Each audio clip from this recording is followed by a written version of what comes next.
Welcome to Board Gamers Anonymous, episode 63. This week's feature, the greatest gimmicks in gaming. Our final round will have the final four, so be sure to vote right now. Plus, our At the Table will have Bora Bora, Rialto, Puerto Rico, Dead of Winter, and Spy Alley. You're listening to a proud member of the Dice Tower Network, dedicated to bringing podcasters together for the greater good of gaming. It's sort of like Voltron, but with better lip syncing. Find out more at Dicetowernetwork.com. Welcome to Board Gamers Anonymous, the podcast about board gamers and the insane fun we have at the table together. This is Chris. This is Daniel. And this is Drew. Welcome to the episode, everyone. We're so glad to have you join us here this week. We are now finally at the final Fab Four in our 2015 Tabletop Madness. Woohoo! Hey, that's mad, man. So thanks for sticking with us. We hope that you've enjoyed this incredible trip through the Board Gamers Anonymous Top 100 Board Game Geeks that we shrunk down all the way down to Final Four. So at the end of the episode, we will be talking about the Final Four games that's not going to be up to us who wins. It's going to be up to you, the listener. So I'll give you more information later on, but you definitely want to check out BoardGamersAnonymous.com so that you can vote for the winner. And then next episode, we'll announce which game out of that Final Four won the entire competition. All right, so with that said, what? Drew? Oh no, Drew's doing it again. Shouted from the tabletops! Sir, you're gonna need to get down from there. What? Drew, what are you doing up there, Drew? What? Hey, I've got some news for you. Bunch of quick little items. I'm not going to go on at length to Gamma. There are a couple of websites that do a really good job of thorough coverage. My favorite bit from the Game Manufacturers Association convention was Asmodee, their announcement that they're going to have organized play. It seemed like every time there's organized play, it's card games or it's RPGs.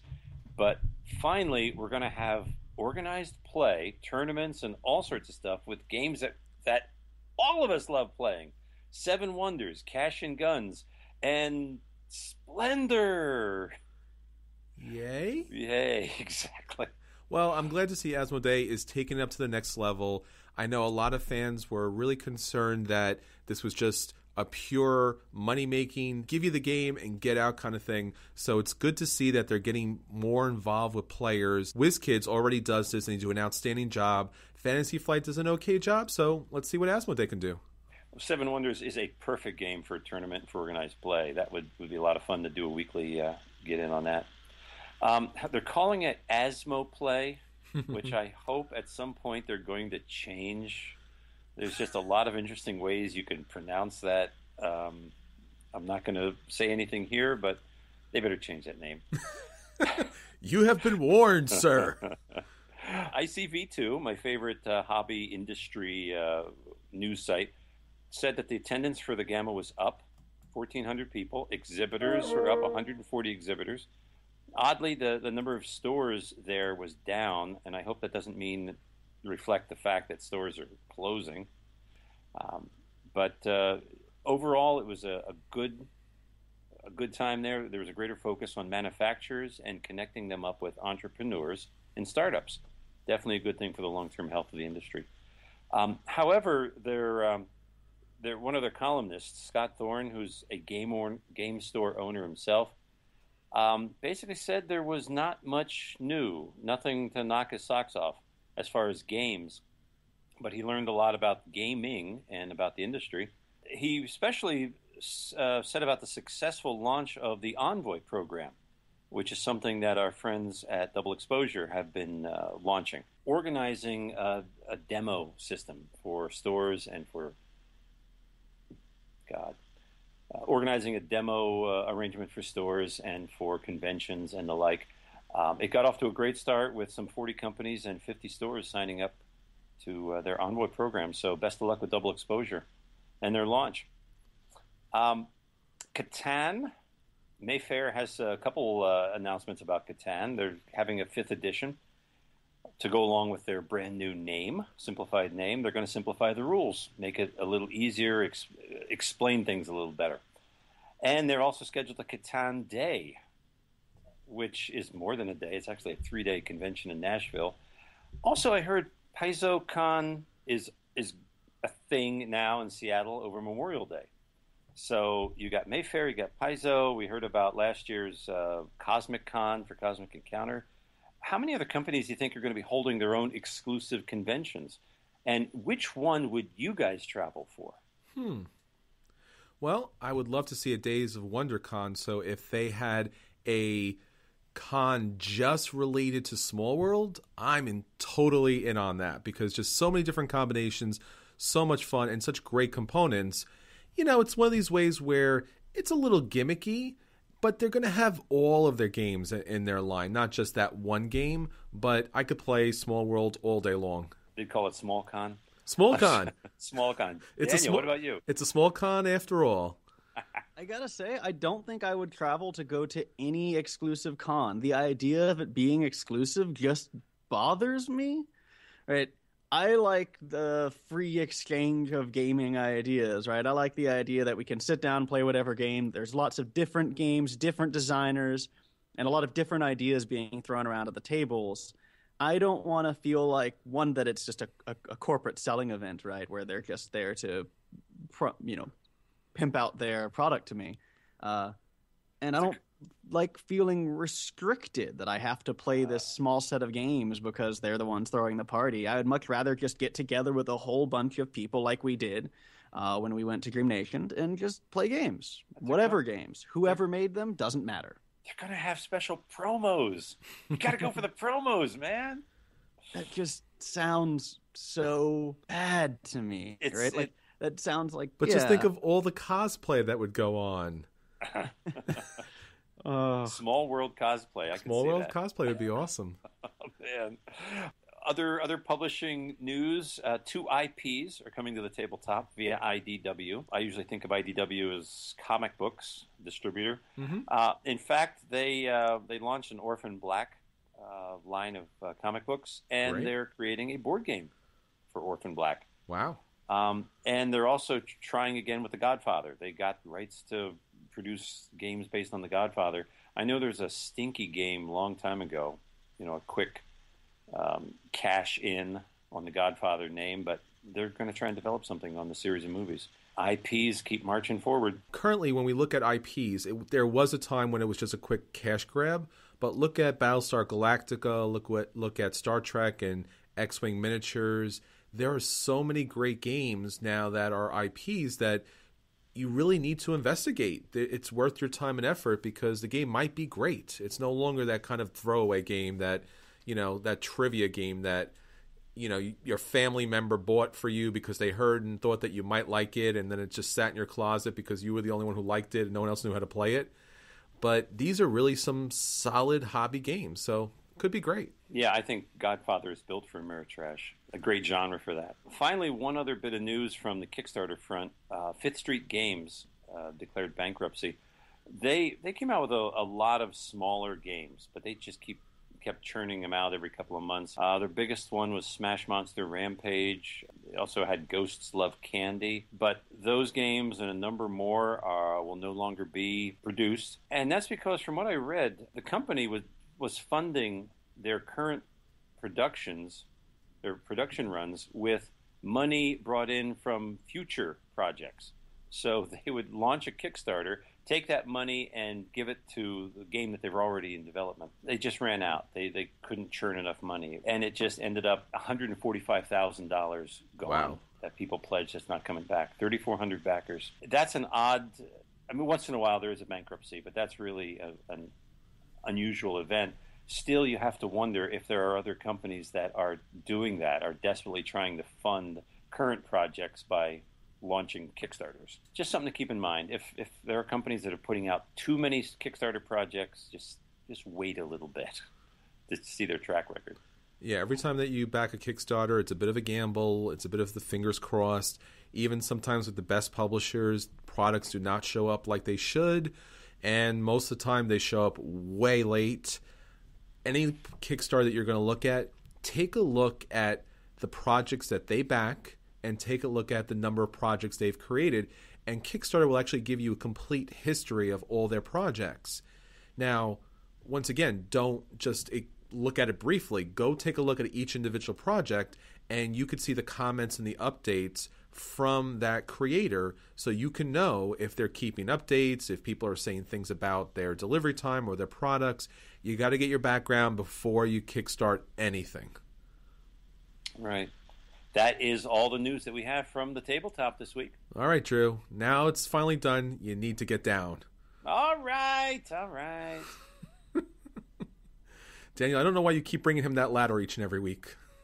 Well, you know, if I didn't bring him the ladder, he'd just try to climb up on his own, and I don't want him to, get hurt or anything. I'd climb up on your shoulders, Daniel. Yeah, okay. Then I don't want to get hurt or anything, so I bring the ladder. And now, our acquisition disorders.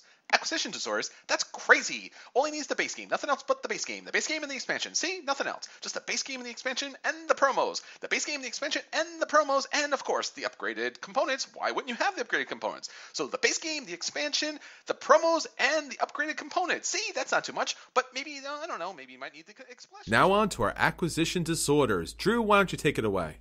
Hey. I'm coming to realize that I love reprints and reiterations of out-of-print games.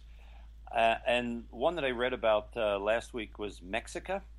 Never heard of it before, but when I heard that this French publisher, Super Meeple, is putting it out this year, that company was created just to reprint forgotten games.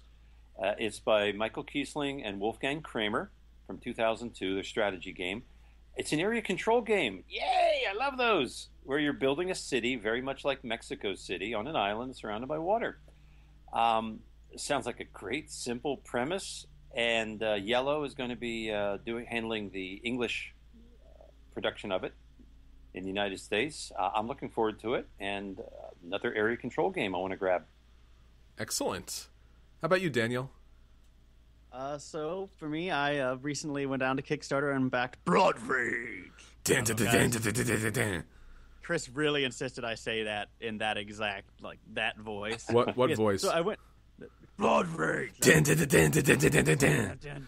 really enjoying this. Anyway, I went down and I backed Blood Rage. It was a bit of a heavy decision for me because it's a Kickstarter. It's one of my first Kickstarters other than Between Two Cities.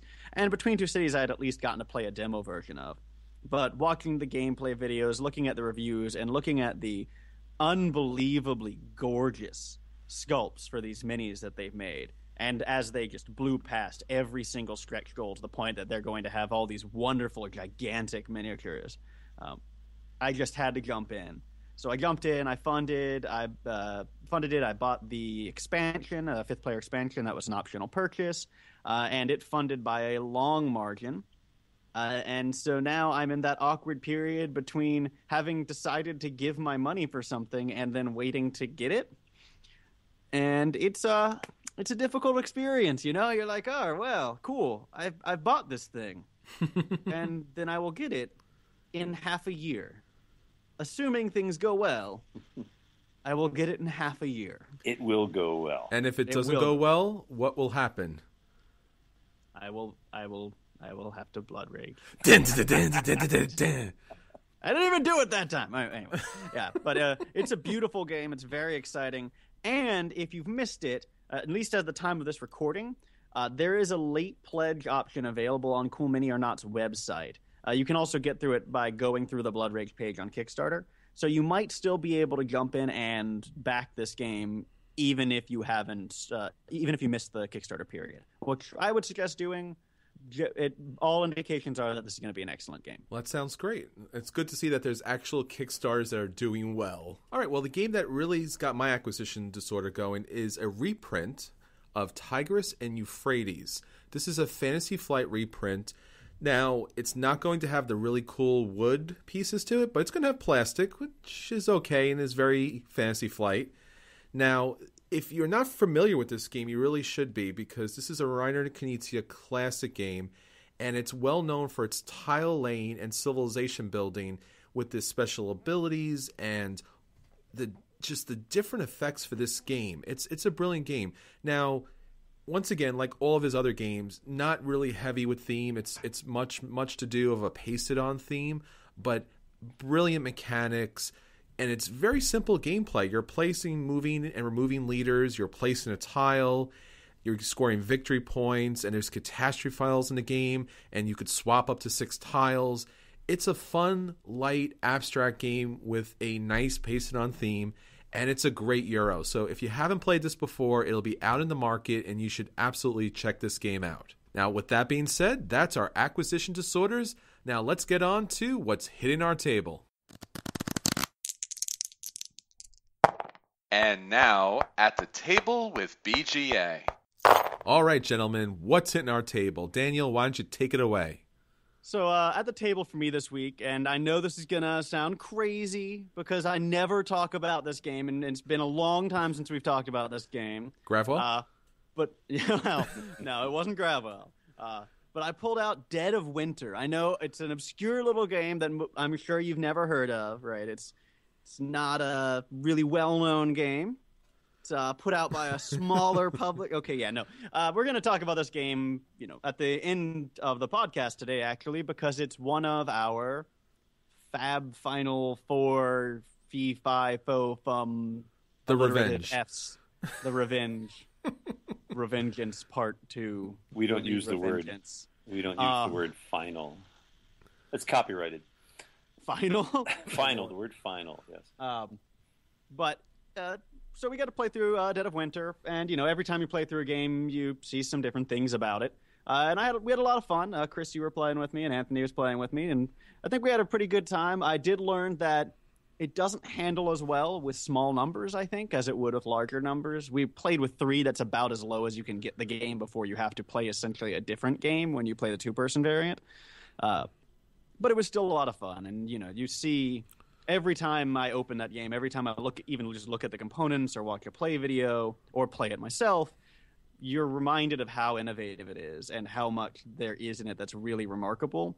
And, I look forward to seeing how the Crossroads system develops in the future. This week. This is an obvious question. A buy? Yes, it is a buy, bought, would replace if destroyed in fire sort of game. You would hoard it if there was a zombie apocalypse and not share the wood? My secret mission would be to buy the only copy of Dead of Winter at a store if there were only one, which is in fact exactly what happened when we went to Dream Nation. Daniel, we're so cold. If only there was something to burn. How about that guy? He doesn't seem too important. Well, I don't think you can get a higher, endorsement than, hey, I'm not going to burn my game. Let's burn that human being to death to save my game. Oh, that's pure Dead of Winter, man. Pure Dead of Winter. Yeah, there is some challenges with that 3-player version.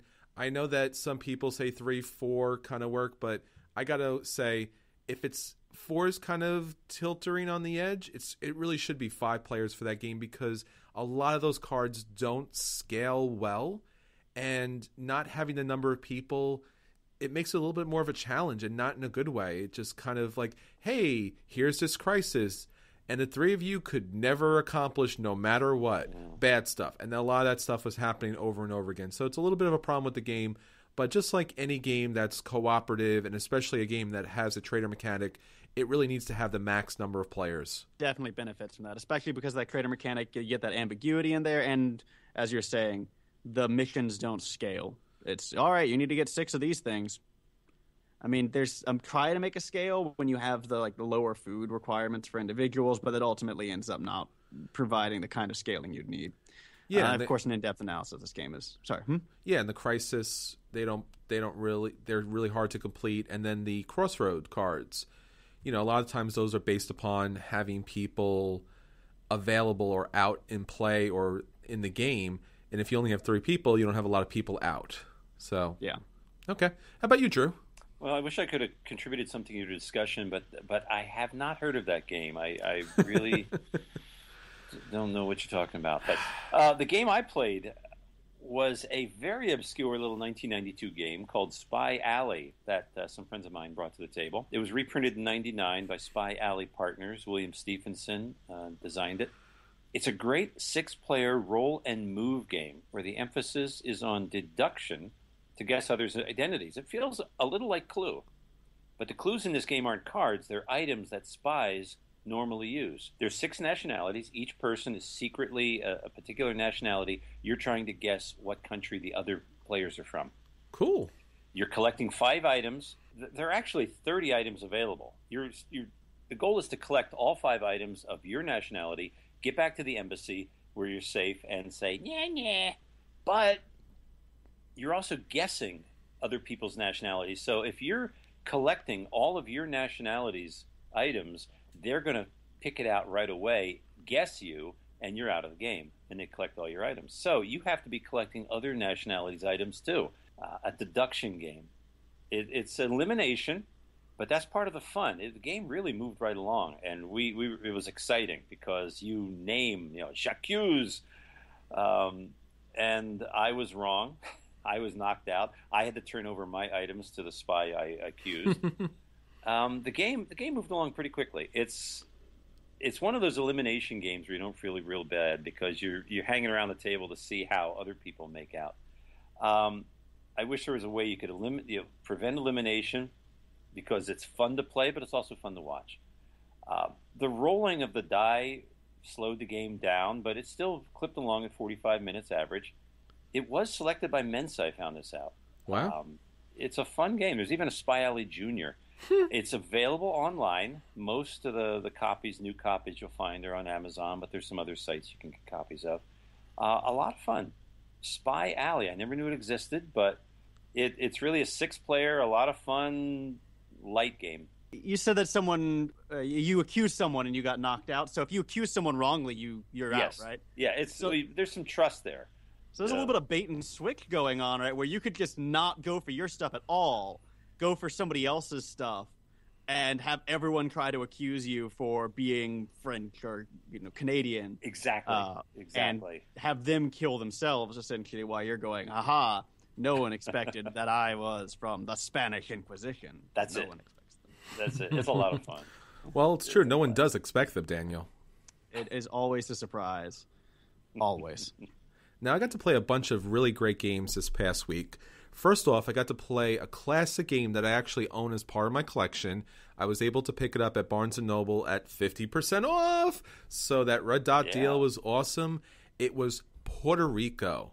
Now, it's one of these kind of holes in my hobby gaming type of collection and play, and it's sitting on my shelf. It was kind of this daunting game. It was one of the best games of all time.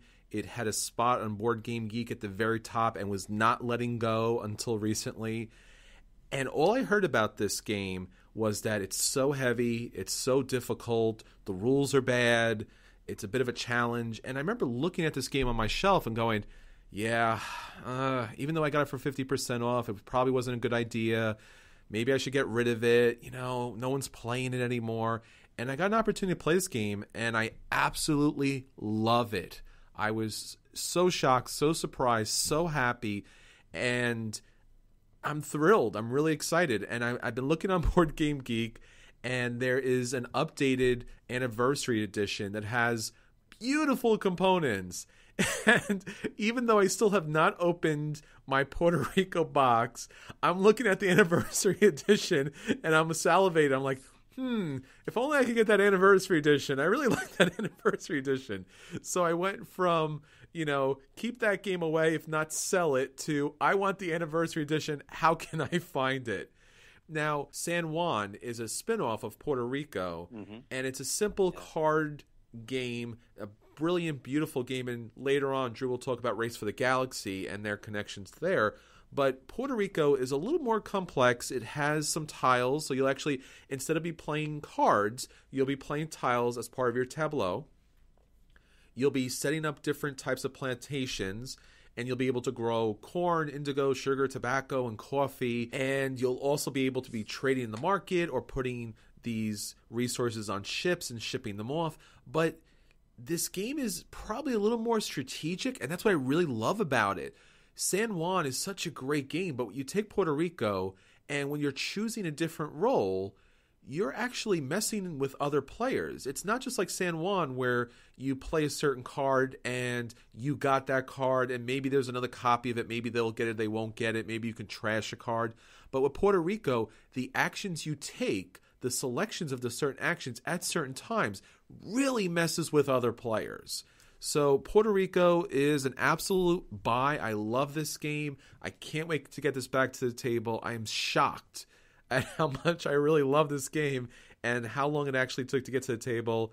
So I got to thank everybody at the Bergen County Board Gamers for teaching me this game, and especially Yitz for remembering all the rules well enough so that we didn't get bogged down on time too much. So an outstanding game there.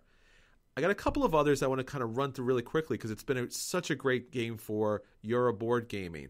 I also got a chance to play Rialto. This is the Stefan Feld game. Thanks to Dave for teaching this game.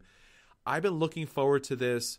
I actually pre-ordered this game on Amazon. There was another 50% off deal. And I'm looking forward to getting this game to my collection. It was coming in. And Dave was like, what do you want to play? And I'm like, let's play Rialto because I haven't got a chance to play this yet. It's a light game from the Stefan Feld collection. Once again, the theme is completely pasted on. You can smell the paste when you play this game. And you're building canals and you're building bridges and you're moving your area control markers around there. And you're selecting sets of cards and you're playing the cards in a certain time action. And then you're also selecting tiles in order to give you special abilities. And it's a Stefan Feld game and it's a fun game. And it has literally the worst score tracker I've ever seen in a board game. It was completely agreed by everyone at the table that this dark blue, misty looking score track that has these little lantern lights, that means that you need to put your little disc right in the middle of these two lantern lights. It was, my God, the entire game we were just struggling with the score track. It was crazy. Now, let me say, Drew, have you played this game before? No, but you just gave me this great idea. Like, we got to do a Hall of Shame for scoring tracks. Oh my God! I could name a few others. This was brutal. Now, I got a chance to play this game. It's an okay game, but the problem with this game is that it comes down to a couple of simple things. First off, there are some buildings that are better than others, and the selection of certain buildings at certain times is almost like solving a puzzle. Add to that the fact that once you get high on the Doge track, which is the turn marker track, determining who gets to go first, second, third, and fourth, you get to select which section of cards you want. So the tile mechanic is very mechanical. It's very mathematical as far as you take this and you take this and you take this, and then you have a good machine. And there's no better machine than that, I would argue. And the selection of cards, there's always seems to be a better selection of cards. So I got to say, I was really disappointed with this game. And I was so disappointed that I went on Amazon and I canceled my order of Rialto. So even though it was 50% off, even though I'm a big Feld fan, the fact that someone else in our gaming group owns this game, it's a play. And that's about it. So that's my review of Rialto. Kind of a underwhelming review.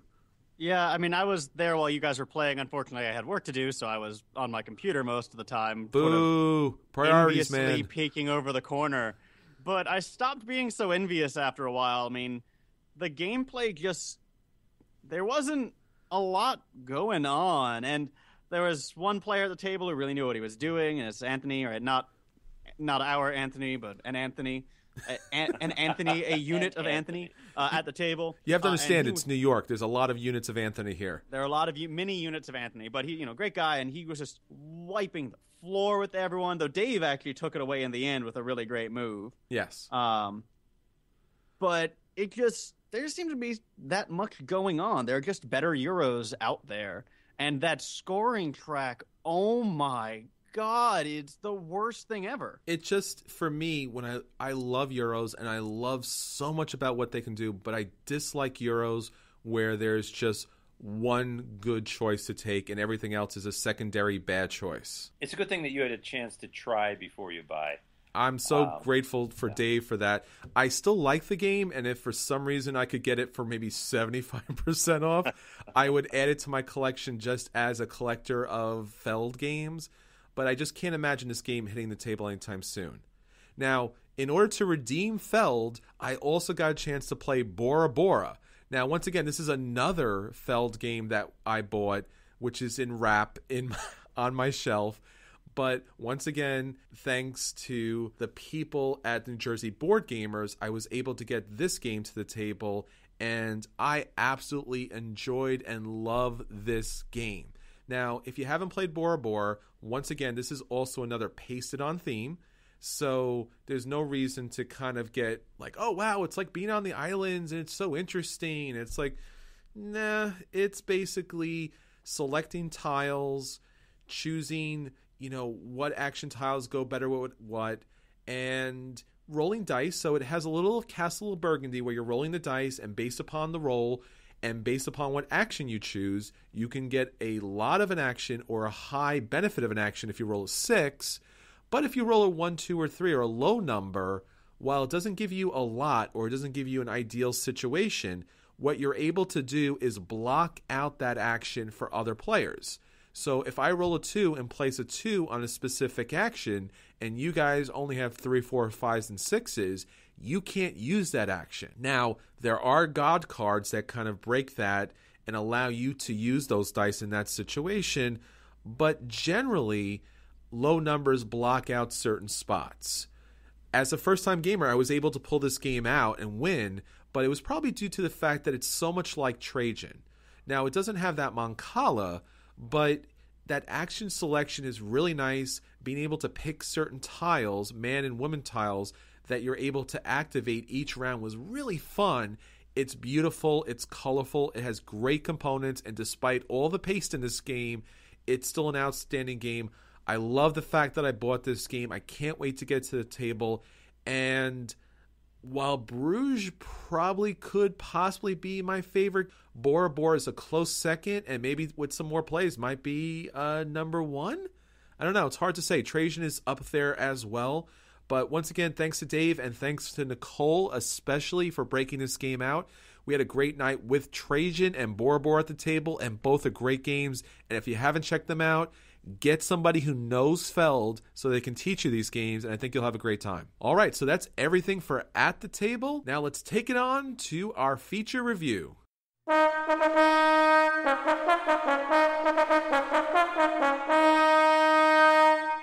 So our feature this week is the best gimmicks in games. Now, you've probably seen this as you either walk around a convention or you're walking around your favorite game store and you look over and you see a table that's not just playing a board game, but has something awesome and shiny and big and dynamic and fun. And it draws you to the table, it draws you to sit down and just watch the game play. And maybe it's the reason you picked up that game because it has that really cool blank. And it just adds something really thematic to the gameplay. So oftentimes when we're talking about Ameritheme games, we're talking about games that have that special component, that special miniature, that special unique thing that game is known for. So this week, we're going to talk about our favorite gimmicks in board games. Now, we're going to exclude your general, the game has dice, the game has miniatures, because, a lot of games have those things. We're going to talk about really unique things about games that really stick out to you. Now, for me, one of the unique things and one of the kind of gimmicky kind of things about games that I really love to see is unique type of money. So, starting off, I'm going to talk about Abyss. Now, I've already talked again and again about how beautiful Abyss's artwork is. But one of the things that we haven't talked about is their money. And in Abyss, since it's an underwater kingdom, their money is pearls. So with this game, you get these little white pearls, and you get these really unique kind of coral cups. So in the game, when you're selling and buying things, when you're buying things in this game, you're going to be using pearls as the currency. They're a nice quality little pearl and this really dark cup, and it really adds so much to the game. So for me, starting off, Abyss's Pearls and Cups, so thematic, so great part of this game, and it really wants you to make you play this game again and again. Another great gimmick is Dungeon Fighters Dice Play. Now, if you haven't played dice in Dungeon Fighters, you never have played with dice. Now, the unique mechanic here is Dungeon Fighter has you fighting monsters by throwing dice in unique ways based upon the weapons that you're using. So when you get a card, it might say, flick the dice off the top of your head or under your legs or with your eyes closed. And when you shoot the dice, you're trying to shoot these dice towards a big target with these little kind of gaps in between. If you hit the right spot on this big target, then you'll score a hit and be able to take out the monster. Now, here's the fun part. Based upon your character and based upon the weapons that are in play, a lot of these mechanics get mashed together. So you might have to take the die, shoot it off someone's hand, under their legs, with your eyes closed to hit the target. Now, this is where things get really, really crazy. So if you've ever seen this game in play, it's pure chaos, but it's also pure fun. So that's Dungeon Fighter, the dice play part of it. Now, another great gimmicky mechanic has to be Seven Wonders. Now, we all know about the card drafting part of it, but if you've ever played Seven Wonders, you've played with these lavish boards that show off these great artwork. These boards are not essential to play because you get an idea of what you need to do here, but you'll be sticking cards underneath to build this wonder. So it has a thematic element to the game. Now, beyond that, it also has the little element on top. So it's not just a card drafting game, but those boards, those beautiful wonder boards, which are two-sided and have an A and B side so you can have a little bit different gameplay, are so thematic for the game, and it's a beautiful feature. Now, another part to Seven Wonders is its newest expansion, Babel. Now, Babel has this middle board where you'll be placing these Babel tiles to create the Tower of Babel. Now, on each tile, it has a special ability that'll affect everyone in play. Now, as the game goes on, other people can put pieces of this Babel Tower covering over previous pieces, which will then negate that effect. So throughout the game, effects are coming into play and going out of play, and you're building an actual Tower of Babel. A little tiny one, but you're building a Tower of Babel, and that's really fun and really thematic and a little gimmicky, but still outstanding fun. Now, another mechanic, another gimmicky type of the game would have to be Hanabi. Now, Hanabi has just a basic set of cards, but they play with them very differently. Now, if you've ever walked by a game of Hanabi, you might kind of tilt your head a little bit because the cards, at least the face of the cards, the really important material, the important information, is not being shown to the player. They're being shown to everyone else at the table. That's really fun. It's really interesting. It's damn obvious, but wow, what a great idea. Another great gimmicky game, another beautiful component game has to be Days of Wonder Colosseum.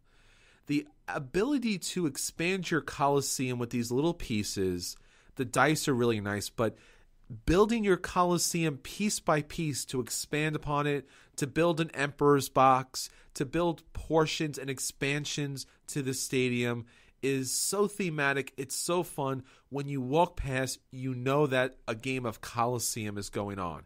Beautiful components, a little bit gimmicky, but a lot of fun. And it's a real mechanic because expanding the Colosseum allows more senators and even the emperor to enter and find a place. I also want to talk about Rampage, or what's currently known as the Terror in Meeple City. Now, you can talk about the monsters that are these nice chunky wood pieces.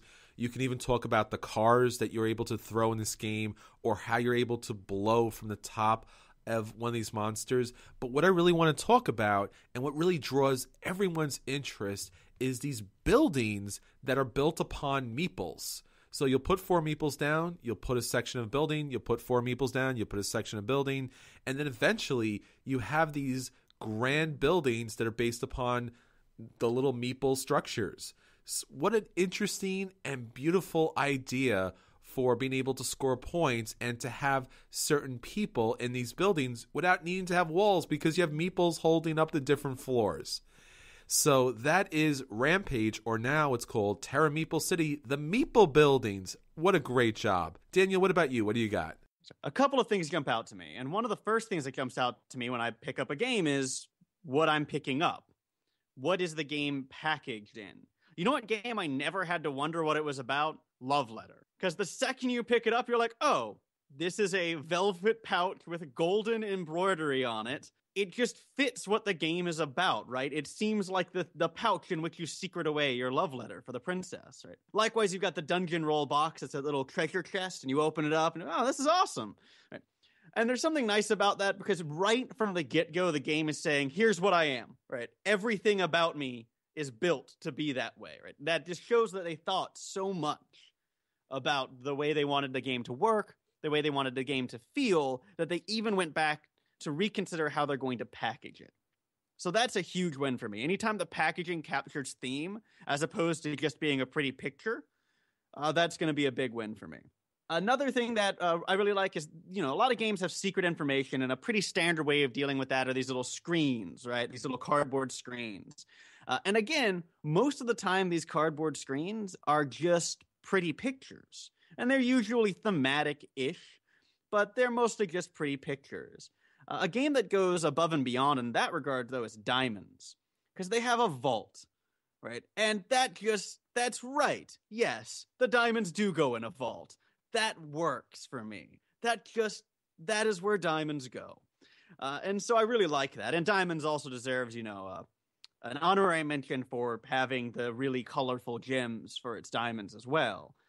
But those vaults just carry so much more significance to me than a random pretty picture of a diamond mine would have. So another game that jumps out at me as someone who does secret information right is Francis Drake. Now, I picked this up at Dream Nation. I haven't gotten a chance to play my copy yet, but I did get a chance to punch it and put it together. And in Francis Drake, one of the ways you keep your information secret is you have these little treasure chests where you insert your money. And it's an actual little 3D treasure chest. And that's just awesome, right? It's such a silly little thing to make a big deal about, but at the same time, when you buy into it, it just makes it that much easier to get swept up in the atmosphere of the game. So I'm really a big fan of that. Because it's oftentimes the little touches on the necessary elements of the games, that little thing that shows they thought about it a little bit extra, that really brings you in, Another place that I really like to look is to resource pieces. And the one that jumps out as sort of a hero here is the special edition of Euphoria. And you could just say the Stonemaier games treasure chest more generally, right? But where gold feels like metal, right? It's made of metal. Where the stone feels like stone, the brick feels like brick. Having that touch to it, and not just, oh, here's a yellow cube. And not just, oh, here's a yellow cube that kind of looks like a block of gold now. But here's something that you touch it and you know what it is. That's a huge thing for me. You could extend that to metal coins too, right? It feels like money in your hands, not just a bunch of cardboard. And all of these things are really great. But the one that I think takes the cake, the coolest gimmick that any game has done for me in a long time, the one that took a game that I thought was, kind of silly, and at first I was resistant to this gimmick and totally won me over, is Mice and Mystics Storybook Audio. Oh my God. I was listening to this thing going, yeah. How annoying and cutesy could you be, right? We get it. It's a storybook. Not 10 seconds later. And then what happened, Papa? Tell me. And everyone at the table who I was sitting with, a bunch of people, we all started joking about this. And immediately, though, we are whisked away into the storybook world because when you play along with it, that's such an amazing touch to the game. It makes you feel the storybook atmosphere more strongly than anything else could have. So that's going to be my capstone there. That's the one that really takes it away for me, is the Mice and Mystics Audio. All a bunch of great stuff. You, Drew, what do you got for us? Oh, that was interesting. You talked about the packaging because I hadn't even thought about that ahead of time. But what I wanted to talk about are some classic gimmicks from classic games from the golden age of board games, the 1960s. That's when everything took off. And there are a couple simple gimmicks that we take for granted now. The Game of Life from 1960, Milton Bradley, has a spinner. In 1960, that was like, everything was roll and move. You either had a die or you had a little thing, a little arrow that you flicked with your finger and it spun around and landed on a number. The spinner was brand new. It was unusual. And yet, man, that thing has stood the test of time. And I would get out the Game of Life just to spin the thing. I love the sound. Awesome. And another classic from 1965, the Kohner Brothers game, Trouble, and their Pop-O-Matic. That is like a part of our pop culture now. Pop-O-Matic, pop the dice. And I think those sounds are so iconic, Drew, that spin can only be that life spinner. It can't be anything else. And that Pop-O-Matic bubble can only be from that game. It can't be anything else. There's nothing else that makes those sounds. I would just wail on that thing, especially one with a little R2D2 in it. But yeah. Uh-oh.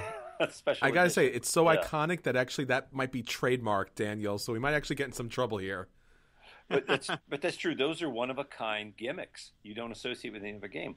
Two other gimmicks, a little bit more sophisticated, more complex.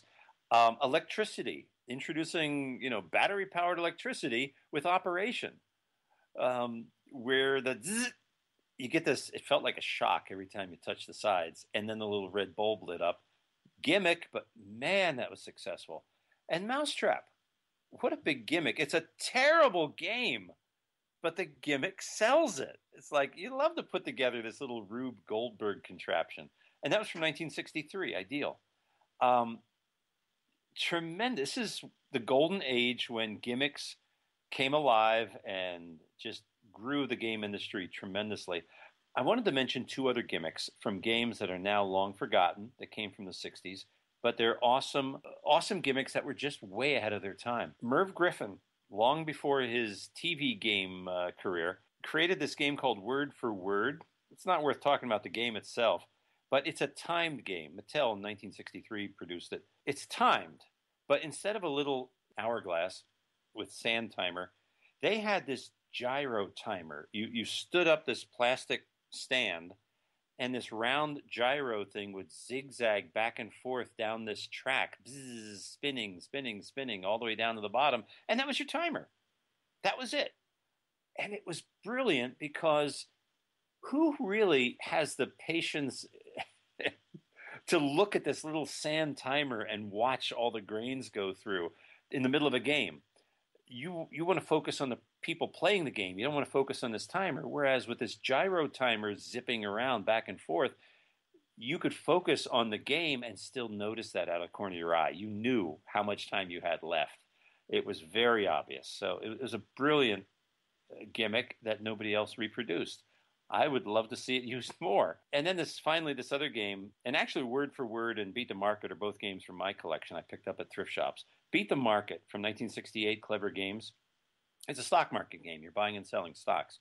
The prices are determined by 4 dice. 2 black dice, 2 white dice. They're 8-sided dice. This was before Dungeons and Dragons, long before. They had 8-sided dice, and the dice were loaded. You got to play a game with loaded dice. 2 of the dice were loaded to come up with high numbers, more often than not, and the other 2 for low numbers. So the 2 low dice represented a bear market, low prices. The 2 high dice represented a bull market. So you were able to manipulate the dice. At certain points during the game, you could swap out a white die for a black die and change the market prices. Brilliant little gimmick. Nowadays, they just change the digits on the sides of the dice, so you can have variation there, but I've never heard of this. 8-sided dice back in 1968, loaded dice. Brilliant. Nobody's ever used it again. They were way ahead of their time. Gimmicks have been around since the 60s. They're always going to be around. They make gaming a lot of fun, don't they, guys? Do you guys remember that electronic tower from the Dark Tower game? Oh, yes. Man, yeah. Yeah, an entire game was essentially like, look at this cool thing we have. There's no other part to that game. Just, this is so cool. And the sounds and those voices. Isn't that it? Oh, yeah, wow. It's L1. It's so iconic. It's just such a Dark Tower is such a beautiful game that actually showed up at Myriad Games, and I think Jimmy had that. We were like, oh, I remember that. Can we play that? The game went on forever, but we still love that that whole gimmick.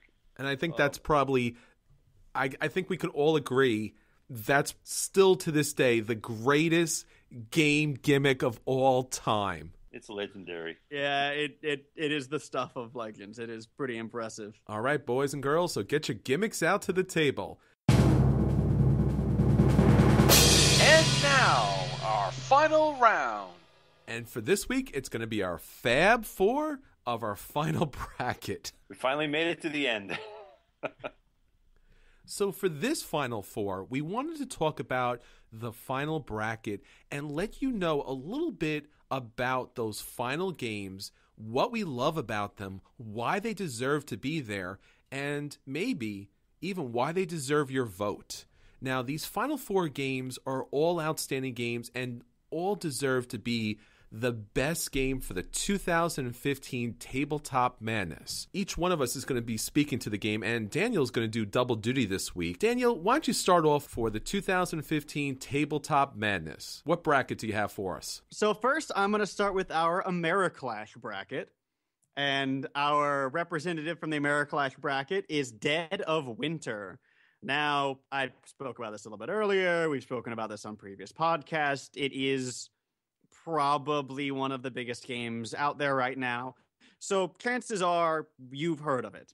Chances are you've played it or wanted to play it or watched someone else play it because they sold out and it's hard to find now. Though not for long, right? They're reprinting. I think they're printing a second run, right? I hope. Anyway, regardless of that, now Dead of Winter is a fantastically innovative semi-cooperative game and won numerous accolades at numerous trade shows, including the Golden Geek Best Innovative Board Game of 2014, which is something I think everyone would agree it deserves. Right? It is introduced a lot of new ways of putting things together. You've got the Crossroad cards as a way to trigger certain narrative elements in game. You've got a wonderful way of dealing with these semi-cooperative trader elements that keeps the trader from being too obvious while also keeping it from being too difficult to be the trader. And I think that deserves an ovation of its own. It's also the only zombie game on the market that feels anything like a zombie game. It's the only one where you genuinely feel like you are trying to battle off the bitter undead hordes and survive against the not always honest tendencies of mankind at the same time, which is what zombies are about. So that's Dead of Winter. Fantastically innovative game, tons of fun to play, the best semi-cooperative game on the market, the best trader mechanic on the market, and one of the best games from 2014, if not the best. And all of that makes a pretty convincing argument for why you should vote for it. Drew, how about you from the card and dice bracket? Yes, I am here to represent, for my game, Race for the Galaxy. My favorite, I think it's the best ever made. It's from 2007. In 8 short years, has become a classic. Everybody loves, everybody plays. Thomas Lehman created a brilliant game. There are a couple things about it. It is brilliantly combined simplicity with complexity. It's basically solo play. Everybody's got their own little tableau they're working on, but there's absolutely no downtime. One simple card can be used for 3 different things. It's just got so many cool features. On that last issue, Chris, you mentioned earlier that San Juan is very similar to Race for the Galaxy. In that sense, it is, where one card can represent the text that's on the card. It can represent money. You spend one of your cards for 1 unit of coin. And you can also use a card to represent a resource that you create and then consume in order to get victory points or more money. Very simple play. There's nothing more complex than that. The complexity lies in the intricate and beautiful text on the cards, which allows you to mix and match planets with developments, 4 different kinds of resources. You can focus on one particular, you can broaden out, or you can skip all that and go for a military option and try to dominate planets and developments through military force. There are a lot of different ways to win in this game, a lot of different angles to pursue. And you can pursue your strategy confident that no one is going to stomp on you. No one's going to ruin your little tableau. But it's still a race because you've got to get to those 12 developments and planets, or you have to reach a certain number of victory points. And you can end the game fairly quickly by trying to collect as many victory points until they're all gone, or you can race to build your 12 cards in the tableau, or some combination. It allows for so many different styles of play. Let me give you an example about the downtime factor. It's one of the few games where when the other person plays a particular action, you get to play too. Just like San Juan. There's a bonus for choosing a particular action, but everybody gets to do the same action. And you can, in a particular turn, you can take quite a few actions if everybody chooses a different action. So some games you can get a lot accomplished in a short time. And I mentioned Roll for the Galaxy. It allows for different reiterations. It allows for expansions that really blend well. Some of the expansions to Race for the Galaxy give you goals to work toward, extra victory points that you can gain and you can lose. You've got to hold on to them. So it allows more interaction than these expansions. Make Race for the Galaxy a more interactive game if that's what you want. It has that ability. To me, it's a very simple game with a lot of possibilities, much like Risk. It feels that kind of game to me, that you can do a lot with this game. And it's going to be an evergreen. It's going to be around forever because it is the #1 game. Race for the Galaxy. Ladies, gentlemen, let me introduce you to the greatness that is Caverna, the Cave Farmers. This is the Uwe Rosenberg new classic game that has rocketed up the Board Game Geek's top 100 games of all time. Its base gameplay is very similar to Agricola. You will be building farms in order to feed your people and score victory points. Now, unlike most Euro games, Caverna is thematic. Now, that's a thing that you don't often hear about Euro games. You will actually be able to plow the land, to plant, and to reap the wheat and the vegetables in order to produce food for your family, to be able to score victory points, to be able to mine. And when you mine in this cavern, not only will you be creating new spaces for your dwarves to live in, but you'll also be able to produce stone. It makes sense. It's thematic. You'll be able to dig and mine for ore. You'll be able to gain rubies like any great miner would do. You'll also be able to keep livestock. So there'll be dogs, and the dogs will be able to manage the sheep. And you'll get donkeys that can be in the caves. There's also all types of animals, and there's all types of rooms that you can have in your cave. Now, that's just a start, because this is a worker placement game by Uwe Rosenberg, and it's brilliant, and the pieces and the components are amazing. It has all the Meeples to it. It also plays 1 to 7 players. Imagine a beautiful Euro game that can play as a 1-player game or can accept 7 players. Now, the game is intense and long, and by picking the room tiles, you'll be able to build a tableau of special abilities that'll benefit you throughout the game. Now, let's talk about the game itself. As the game goes on, you'll choose, as a worker placement game, you will choose certain actions, and those actions will be able to snowball throughout the game as you build your tableau, as you give birth to new dwarves that will be able to help you farm, help you mine, and also help you quest. This game has questing, so you can get your dwarves weapons in order to go off and questing and bring back rare resources throughout the game. So no longer will you be stuck to only those couple spots. By questing out in the wilderness, you'll be able to bring back rare resources and take special actions that you couldn't normally take. It takes everything that you love from Agricola, and yet it doesn't have that strangle element to it that people tend to hate and keeps gamers away from the game. It's a beautiful game, outstanding components, a lot of fun. It's the quintessential Euro.